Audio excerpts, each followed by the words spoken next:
आयुर्वेद कहता नहीं, एक आसन कर लो, नीरस कर लो, वनस्पति मत लो, आज रविवार है रस्सी कर लो, नहीं है तो उपवास कर लो अष्टमी के दिन।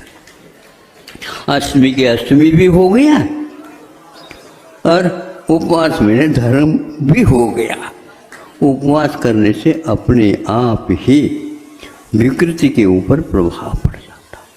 यह औषध नहीं किंतु यह भोजन करने की पद्धति है। और क्या बताएं हम, इसलिए बताना चाहता हूँ, आप लोगों को अन्यथा लगे या ना लगे, लेकिन विकसित है इसलिए आपको कहना चाहता हूँ। मधुमेह जिसको शुगर की बीमारी आप बोलते हैं, उसके ऊपर कोई भी प्रयोग है ही नहीं। सांत्वना देने के लिए आपको कहा जाता है ये खा लीजिए, ये खा लीजिए, लेकिन ये ध्यान रखना, आप कम से कम 1 घंटा 1.5 घंटा 1 घंटा 1.5 घंटे के बाद थोड़ा थोड़ा खाते जाओ, बकरी की भांति। ये आहार शास्त्र का विपरीत है। आयुर्वेद कहता है कि नहीं, इतनी ही बार इसको लेना है और इतना ही लेना है,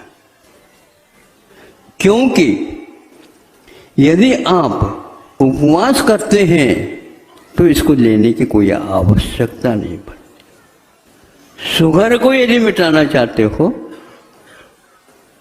तो पहले से ही कहा हुआ, आप भोजन बार बार न करिए किंतु नियंत्रण से आप करिए। यदि उपवास करते हैं तो कोई बाधा नहीं। आज विज्ञान ने भी इस बात को स्वीकार की। जापान ने एक लेख भेजा था, उसके अनुसार मैं कह रहा हूँ। उसमें उन्होंने कहा कि उपवास करने से बल्कि शुगर के ऊपर ब्रेक लग जाएगी।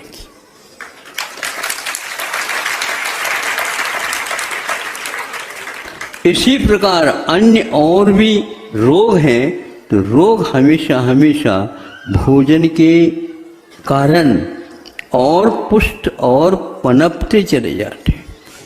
तो आज जिसको बाद में थोड़ी शुगर हो गई मान लो, तो वह व्रत हम मुहूर्त नहीं ले सकते। क्यों नहीं? डॉक्टरों ने कहा उपवास करेंगे तो शुगर बढ़ेगी। अब हम क्या कहना चाह रहे हैं, विकसित अब कौन से देश है और विकासशील कौन है, आपको बताना पड़ेगा। अब धीरे धीरे वो लोग भी स्वीकार करने लगे, हाँ उपवास करने से भयंकर रोग भी नियंत्रण में आ सकते। नियंत्रण में लाने का लिए आप कम से कम ये विधि अपना सकते हैं। ऐसे कई उदाहरण सुनने को उपलब्ध हो रहे हैं।